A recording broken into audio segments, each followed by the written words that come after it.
Tu veux faire du football américain mais tu te poses plein de questions. Combien coûte l'équipement? Quel poste tu vas jouer? Est-ce que tu as l'âge? Est-ce que si je suis une fille je peux jouer? Y a-t-il des bizutages? Bah grâce à cette vidéo, vous saurez tout. Bonjour à tous, c'est Chocolobert. Pour commencer, on va commencer niveau cash. Combien ça coûte de faire du football américain? Il faut savoir qu'un équipement de base te coûte environ 500 $.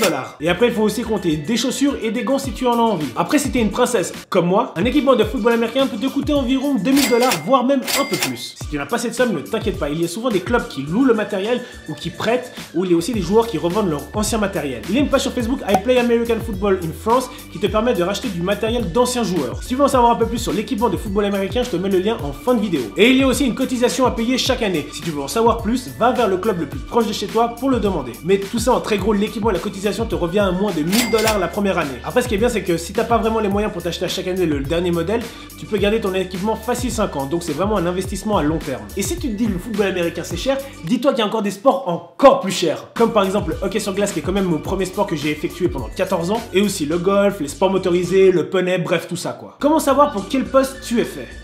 Très gros, ça donne ça. Les personnes un peu plus enveloppées sur la ligne offensive, les grands receveurs, les gars musclés et pas trop gros, defensive end et linebacker, les petits rapides running back, ceux qui ont un bras précis et une bonne vision de jeu QB, et les autres on les met sur les postes qui restent. Non mais voilà, ce que je viens de dire c'est schématisé en très gros. Faut pas se fier du tout à ce que je dis, parce que moi par exemple je fais 1m85 pour 98 kg en règle générale, et je joue running back et tight end. Donc c'est vraiment approximatif ce que j'ai dit avant. Après si tu fais 2m10 de haut, t'as 4,2% de chance de finir running back. Si tu veux savoir pour quel poste tu es fait, déjà de 1, viens pas me demander salut Choco, je fais 1m60, 80 kg, je cours plutôt bien, tu penses pour quel poste je suis fait? Wesh, t'as cru que j'étais devant ou quoi? Tu trouves l'équipe la plus proche de chez toi, tu vas essayer des entraînements, et les coachs te diront pour quel poste tu es fait. Voilà, point final. Ne venez plus me demander s'il vous plaît. S'il vous plaît, merci. À quel âge on peut commencer le football américain? Donc si on était au States, je t'aurais demandé, tu sais marcher? Oui monsieur. Bah let's go.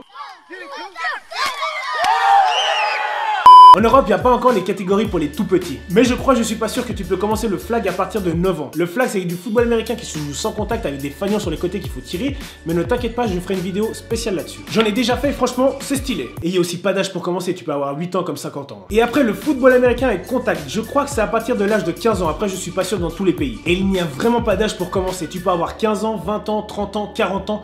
Tu peux jouer au football américain. C'est pas parce que tu commences pas jeune que tu ne vas pas jouer. J'ai des joueurs dans mon équipe qui ont commencé par exemple à l'âge de 30 ans et maintenant ils en ont 40 et ils sont toujours titulaires. Donc il n'y a pas d'âge pour commencer le foot américain. Est-ce que les filles peuvent jouer au foot américain? Bah voyons, bien sûr que oui. Il y a une ligue spéciale que pour elles, la LFL.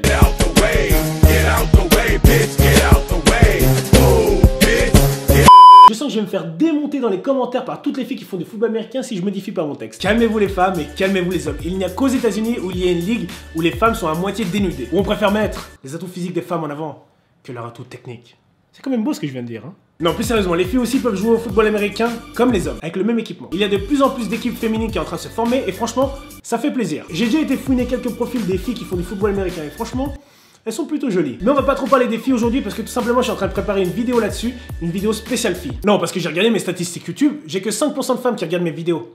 Ça me dérange. On va parler maintenant bizutage. Je suis pas venue ici pour souffrir, ok? C'est une question qui me revient minimum une fois par semaine sur Snap. Est-ce qu'il y a des bizutages au football américain? Je sais pas ce qui se passe dans les autres sports, que tout le monde vient me demander s'il y a des bizutages au football américain, mais moi ça me choque presque. Le bizutage c'est quelque chose, on va dire, de normal dans tous les sports d'équipe. C'est une tradition que les joueurs ont pour souhaiter la bienvenue aux nouveaux joueurs. Et même en NFL, ils font des bizutages. La preuve, en photo.